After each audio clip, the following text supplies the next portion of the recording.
فوت شدہ لوگوں کے بارے میں یہ دو باتیں بولنا حرام ہے۔ السلام علیکم ورحمۃ اللہ وبرکاتہ۔ کبھی آپ نے غور کیا ہے کہ ایک انسان مر جاتا ہے، اس کی آواز ہمیشہ کے لیے خاموش ہو جاتی ہے، اس کے گھر میں صف ماتم بچ جاتی ہے، اور لوگ اس کے جانے کے بعد ایسی باتیں شروع کر دیتی ہیں جو شاید زندگی بھر اس کے سامنے کہنے کی ہمت نہ کرتے تھے۔ کوئی کہتا ہے اگر علاج وہاں کروا لیتے تو شاید بچ جاتا، کوئی کہتا ہے گھر والوں نے دیر کر دی، کوئی کہتا ہے یہ غلطی نہ کرتے تو آج زندہ ہوتا، اور کوئی اس سے بھی آگے بڑھ کر مرحوم کے بارے میں ایسی بات کہہ دیتا ہے جس کا مقصد شاید صرف ایک جملہ ہوتا ہے، لیکن وہ جملہ اس ماں کے سینے میں تیر بن کر اتر جاتا ہے جس نے ابھی اپنا بیٹا کھایا ہے۔ فوت شدہ لوگوں کے بارے میں یہ دو باتیں بولنا حرام ہے۔ وہ دو باتیں کون کون سی ہیں کہ مکمل تفصیل جاننے کے لیے ویڈیو کو آخر تک ضرور دیکھیے گا۔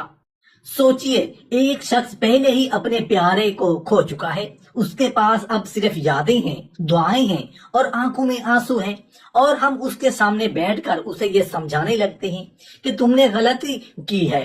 کیا یہ واقعی غم بانٹنا ہے، یا ہم انجانے میں اس کے غم پر ایک اور بوجھ رکھ رہے ہوتے ہیں؟ لیکن بات یہاں ختم نہیں ہوتی۔ موت کے بعد بعض لوگ خود مرحوم کے بارے میں ایسی باتیں شروع کر دیتے ہیں جو شاید انہیں معلوم بھی نہیں ہوتی۔ کسی کے انتقال کا طریقہ دیکھ کر اس کے کردار پر فیصلہ لگا دینا، کسی کے آخری وقت کی کیفیت دیکھ کر اس کے انجام کا اعلان کر دینا، کسی کے چہرے پر کوئی تبدیلی دیکھی تو اپنی طرف سے اس کی وجہ بیان کر دی، اور پھر دو جملے تو ایسے ہیں جو زبان سے نکل جائیں تو معاملہ بہت سنگین ہو سکتا ہے۔ آج ہم انہی باتوں کو سمجھیں گے، لیکن پہلے ایک بنیادی حقیقت اپنے دل میں بٹھا لیجئے۔ موت کسی انسان کے ہاتھ میں نہیں۔ قرآن ہمیں بتاتا ہے کہ کوئی جان اللہ کے اذن کے بغیر نہیں مر سکتی، اور ہر موت کے لیے ایک مقرر وقت ہے۔ سورہ آل عمران آیت نمبر 145 میں یہی حقیقت بیان ہوئی ہے۔ اس کا مطلب یہ نہیں کہ علاج چھوڑ دیا جائے، احتیاط نہ کی جائے یا اسباب اختیار نہ کیے جائیں، نہیں، اسلام ہمیں اسباب اختیار کرنے سے نہیں روکتا، لیکن کسی انسان کے انتقال کے بعد بیٹھ کر یہ کہنا کہ اگر فلاں کام کر لیتے تو یہ موت نہ آتی، ایک ایسا دعویٰ ہے جس کا یقینی علم ہمارے پاس نہیں، کیونکہ ہم صرف ظاہری حالات دیکھتے ہیں، اللہ انجام دیکھتا ہے۔ ہم چند لمحے دیکھتے ہیں، اللہ پوری تقدیر جانتا ہے، اور یہی وہ مقام ہے جہاں ہماری زبان کو رک جانا چاہیے۔ پہلی بات جو کسی فوت شدہ شخص کے بارے میں کہنا حرام ہے، ذرا اس منظر کو اپنے ذہن میں لائیے۔ ایک گھر میں ابھی ابھی موت ہوئی ہے، کسی ماں کی دنیا اجڑ گئی ہے، کسی بیوی کا سہارا چھن گیا ہے، کسی بچے نے باپ کو کھو دیا ہے۔ گھر کے اندر ہر چیز موجود ہے، مگر جس شخص کی وجہ سے یہ گھر آباد تھا وہ نہیں ہے۔ ایسے وقت میں آپ وہاں پہنچتے ہیں، آپ کے پاس دو راستے ہیں، یا تو آپ ان کے لیے آنسو میں اپنے الفاظ کا سہارا شامل کر دیں، یا اپنے الفاظ سے ان کے آنسو مزید گرا دیں۔ ایک شخص کہتا ہے ہم نے تو پہلے ہی کہا تھا کہ ڈاکٹر تبدیل کر دو، دوسرا کہتا ہے اسے فوراً بڑے شہر لے جانا چاہیے تھا، تیسرا کہتا ہے آپ لوگوں نے علاج میں دیر کر دی، چوتھا کہتا ہے اگر میری بات مان لیتے تو آج یہ نہ ہوتا۔ یہ جملے سننے میں شاید مشورے محسوس ہوتے ہیں، لیکن جس شخص نے اپنا پیارا کھویا ہے اس کے لیے جملے کبھی عمر بھر کا بوجھ بھی بن سکتے ہیں۔ وہ رات کو اکیلا بیٹھ کر سوچتا ہے کیا واقعی میری وجہ سے یہ موت ہوئی؟ کیا میں نے اپنے بھائی کے ساتھ ناانصافی کی؟ کیا میں اسے وقت پر ہسپتال لے جاتا تو وہ بچ جاتا؟ کیا میں قصوروار ہوں؟ اور یوں ایک ایسا غم جو پہلے ہی بہت بڑا تھا، اس کے اندر جرم کا احساس بھی شامل ہو جاتا ہے۔ یہ وہ جگہ ہے جہاں ایک مسلمان کو اپنی زبان روکنی چاہیے۔ اگر آپ کے پاس کسی خاص طبی معاملے کی مستند معلومات نہیں، اگر آپ نے پورا واقعہ اپنی آنکھوں سے نہیں دیکھا، اگر آپ کو یقینی علم نہیں کہ فلاں فیصلہ موت کا سبب بنا، تو محض اندازے کی بنیاد پر کسی سوگوار خاندان کو مجرم نہ بنائیں۔ موت کے بعد سب سے آسان کام الزام لگانا ہے، لیکن سب سے خوبصورت کام سہارا دینا ہے۔ رسول اللہ صلی اللہ علیہ وآلہ وسلم نے مصیبت کے وقت صبر اور اللہ کی طرف رجوع کی تعلیم دی۔ صحیح بخاری کی ایک روایت میں نبی کریم صلی اللہ علیہ وآلہ وسلم نے ایک مصیبت زدہ خاندان کو یہ پیغام دیا کہ اللہ ہی کا ہے جو وہ لے، اور وہ اللہ ہی کا ہے جو وہ عطا کرے، اور ہر چیز کے لیے اس کے ہاں ایک مقرر وقت ہے۔ لہٰذا صبر کیا جائے اور اجر کی امید رکھی جائے۔ کتنی بڑی بات ہے کہ آپ کسی سوگوار کے گھر جاتے ہیں تو آپ کا کام یہ نہیں کہ آپ تقدیر کا پوسٹ مارٹم شروع کر دیں، آپ کا کام یہ ہے کہ آپ اس کے دل کو سہارا دیں، آپ کہیں اللہ آپ کو صبر دے، اللہ مرحوم کی مغفرت فرمائے، اللہ ان کے درجات بلند فرمائے، اللہ آپ کے لیے آسانی فرمائے۔ یہ الفاظ شاید چند سیکنڈ میں ادا ہو جائیں، لیکن کبھی کبھی یہی چند سیکنڈ ایک ٹوٹے ہوئے انسان کو سنبھالنے کے لیے کافی ہوتے ہیں۔ قرآن نے بھی مصیبت کے وقت اہل ایمان کی زبان ہمیں سکھائی، انا للہ و انا الیہ راجعون، بے شک ہم اللہ ہی کے ہیں اور اسی کی طرف لوٹ کر جانے والے ہیں۔ یہ الفاظ بیان ہوئے ہیں اور اگلی آیت میں ایسے صبر کرنے والوں کے لیے اللہ کی رحمت اور ہدایت کا ذکر ہے۔ اب دوسری طرف آئیے، کسی کے انتقال کے بعد بعض لوگ مرحوم کے بارے میں ایسی باتیں کرنا شروع کر دیتی ہیں جن کا انہیں کوئی فائدہ نہیں۔ وہ ایسا تھا، اس میں یہ خرابی تھی، اس نے زندگی میں یہ غلطی کی تھی، اس کا انجام اچھا نہیں تھا۔ اور کبھی تو لوگ مرحوم کے آخری وقت کی ظاہری کیفیت دیکھ کر بھی فیصلے سنانے لگتے ہیں۔ یہاں بہت احتیاط کی ضرورت ہے۔ ہم کسی انسان کے آخری انجام کا فیصلہ اپنی آنکھوں سے دیکھے ہوئے چند ظاہری حالات کی بنیاد پر نہیں کر سکتے۔ کسی کے چہرے پر موت کے وقت کیا کیفیت آئی، کسی کے جسم میں کیا تبدیلی ہوئی، کسی کی سانس کیسے نکلی، کسی کے موت کتنی دیر میں ہوئی، ان چیزوں کو دیکھ کر جنت یا جہنم کا فیصلہ سنانا ہمارا کام نہیں۔ دلوں کا حال تو اللہ جانتا ہے۔ ہمیں مرحوم کے لیے مغفرت کی دعا کرنی چاہیے، اپنی زبان کو فیصلوں کی کرسی پر نہیں بٹھانا چاہیے۔ اور یہی ہمیں نبی کریم صلی اللہ علیہ وسلم کی ایک واضح تعلیم سے بھی سمجھ آتا ہے۔ صحیح بخاری میں حضرت عائشہ رضی اللہ عنہا سے روایت ہے کہ رسول اللہ صلی اللہ علیہ وآلہ وسلم نے فرمایا کہ فوت شدہ لوگوں کو برا نہ کہو، کیونکہ وہ اپنے ان اعمال کے انجام تک پہنچ چکے ہیں جو وہ آگے بھیج چکے تھے۔ اب یہاں رک کر ایک لمحے کے لیے سوچیں، جس انسان کے پاس اپنے اعمال میں اضافہ کرنے کا موقع ختم ہو چکا، اس کے بارے میں ہماری زبان کیوں چلتی رہے؟ وہ شخص دنیا سے چلا گیا، اب اس کے لیے ہماری سب سے قیمتی چیز کیا ہے؟ بدگمانی نہیں، غیبت نہیں، الزام نہیں، بلکہ دعا۔ یا اللہ اس کی مغفرت فرما، یا اللہ اس پر رحم فرما، یا اللہ اس کی قبر کو روشن فرما، یا اللہ اس کے درجات بلند فرما۔ یہ ہے وہ زبان جو ایک مسلمان کو موت کے موقع پر اختیار کرنی چاہیے۔ اور اب آتے ہیں ان دو باتوں کی طرف جنہیں اس ویڈیو کے آغاز میں ہم نے روک رکھا تھا۔ فوت شدہ لوگوں کے بارے میں یہ دو باتیں بولنا حرام ہے۔ پہلی خطرناک بات یہ ہے کہ کسی مرحوم کے گھر والوں سے یہ کہنا کہ تمہاری فلاں غلطی کی وجہ سے یہ موت ہوئی، جبکہ تمہارے پاس اس کا یقینی علم نہیں۔ یہ بات نہ صرف بے رحمی ہے بلکہ انسان کو ایسی چیز کے بارے میں قطعی فیصلہ دینے کی طرف لے جا سکتی ہے جس کا پورا علم صرف اللہ تعالیٰ کے پاس ہے۔ ہاں، اگر کسی زندہ انسان سے آئندہ کے لیے طبی یا حفاظتی احتیاط کی بات کرنی ہو تو وہ الگ معاملہ ہے۔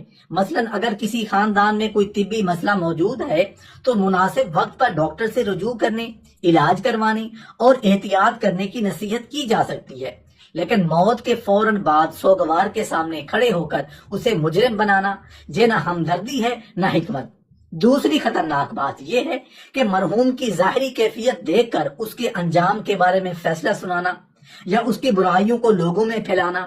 یہ بات سمجھنے کی ضرورت ہے کہ موت انسان کے بارے میں ہمارے لیے عبرت کا مقام ہے، تماشے کا نہیں۔ کسی کے چہرے کی کیفیت دیکھ کر یہ کہنا کہ دیکھو اس کے ساتھ یہ اس لیے ہوا، یا کسی مشکل موت کو فوراً عذاب قرار دینا انتہائی محتاط معاملہ ہے۔ ہمیں ایسی باتوں سے بچنا چاہیے۔ ہمیں معلوم نہیں کہ اللہ تعالیٰ نے اس بندے کے ساتھ کیا معاملہ فرمایا، ہم صرف اتنا جانتے ہیں کہ ہمارا ابھی ایک دن بھی اسی راستے پر جانا ہے۔ آج ہم جنازے کے پاس کھڑے ہیں، کل کوئی اور ہمارے جنازے کے پاس کھڑا ہوگا۔ آج ہم کسی کے بارے میں بول رہے ہیں، کل ہمارے بارے میں لوگ بول رہے ہوں گے۔ اس لیے زبان کو لگام دینا صرف مرحوم کے لیے نہیں، ہمارے اپنے لیے بھی ضروری ہے۔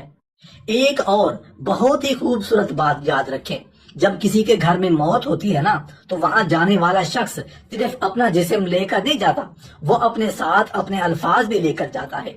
وہ الفاظ یا تو گھر کے اندر سکون کا چراغ جلاتے ہیں یا پہلے سے جلتے ہوئے دل پر مزید بوجھ رکھ دیتے ہیں۔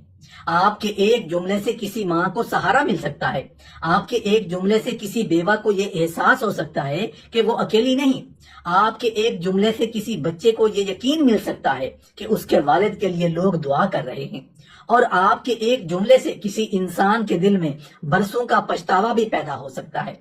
تو پھر انتخاب آپ کے ہاتھ میں ہے، آپ موت کے گھر میں کیا لے کر جائیں گے؟ الزام یا دعا، شکوہ یا سہارا، تنقید یا تسلی؟ قرآن ہمیں مصیبت کے وقت اللہ کی طرف رجوع سکھاتا ہے۔ رسول اللہ صلی اللہ علیہ وآلہ وسلم نے بھی مصیبت کے موقع پر صبر، رحمت اور اللہ کے فیصلے کے سامنے جھکنے کی تعلیم دی۔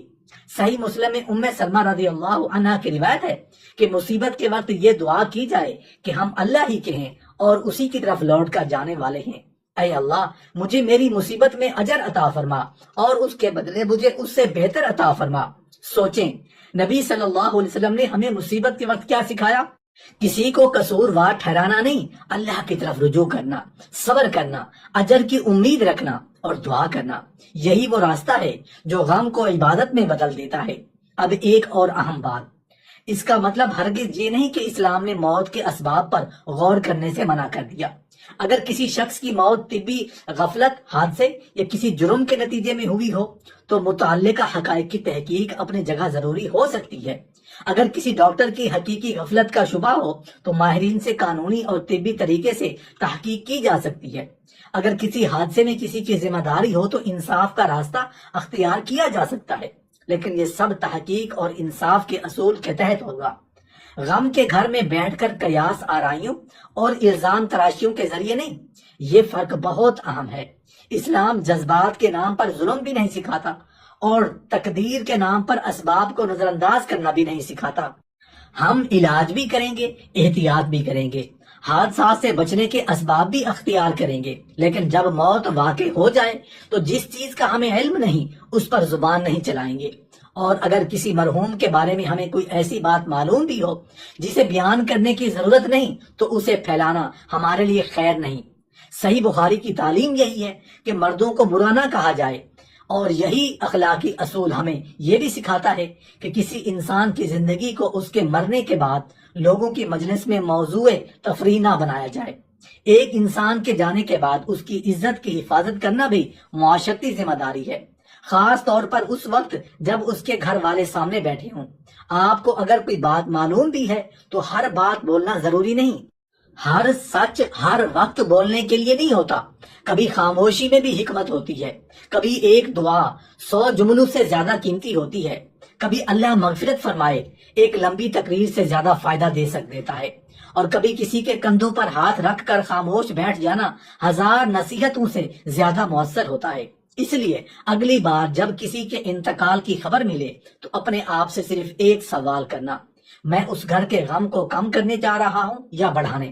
اگر آپ غم کم کر سکتے ہیں تو جائیں، اگر آپ دعا کر سکتے ہیں تو جائیں، اگر آپ خدمت کر سکتے ہیں تو جائیں، اگر آپ صرف چند تسلی کے الفاظ کہہ سکتے ہیں تو وہ بھی کافی ہے۔ لیکن اگر آپ کے پاس صرف الزام ہے، قیاس آرائیاں ہیں اور ایسے جملے ہیں جو 100 گوار خاندان کو اندر سے توڑ دیں گے تو خاموش رہنا زیادہ بہتر ہے، کیونکہ موت کے گھر میں زبان کا امتحان بھی ہوتا ہے، اور بعض اوقات انسان کی دیانتداری کا سب سے بڑا ثبوت یہ نہیں ہوتا کہ وہ کتنا بولتا ہے، بلکہ یہ بھی ہوتا ہے کہ وہ کہاں خاموش ہو جاتا ہے۔ اپنے مرحومین کے لیے دعا کریں، اپنے زندہ لوگوں کے لیے بھی دعا کریں، اور اپنے لیے بھی دعا کریں کہ جب ہماری موت آئے تو ہمارے پیچھے رہ جانے والے لوگ ہمارے بارے میں خیر کی باتیں کریں، ہمارے لیے مغفرت مانگیں اور ہمیں اپنی زبان کے ذریعے اذیت نہ دیں۔ ہم سب نے ایک دن اس دنیا سے جانا ہے۔ قرآن کہتا ہے انا للہ و انا الیہ راجعون، ہم اللہ ہی کے ہیں اور اسی کی طرف لوٹ کر جانے والے ہیں۔ لہٰذا کسی کی موت ہمیں دوسروں کے فیصلے کرنے کی بجائے اپنے انجام کی فکر دلائے، کسی کا جنازہ ہمیں دوسروں کی خامیاں گنوانے کی بجائے اپنی اصلاح کی طرف لے جائے، کسی کی قبر ہمیں اپنی قبر یاد دلائے، اور کسی کے گھر کا غم ہمیں یہ سکھائے کہ انسان کے پاس سب سے قیمتی چیز اس کی زبان بھی ہے اور اس کا دل بھی۔ یا اللہ، جو ہمارے درمیان سے دنیا سے جا چکے ہیں ان سب کی مغفرت فرما۔ یا اللہ، ان کی قبروں کو نور سے بھر دے۔ یا اللہ، ان کی لغزشوں سے درگزر فرما۔ یا اللہ، ان کے درجات بلند فرما۔ یا اللہ، ان کے گھر والوں کو صبر جمیل عطا فرما۔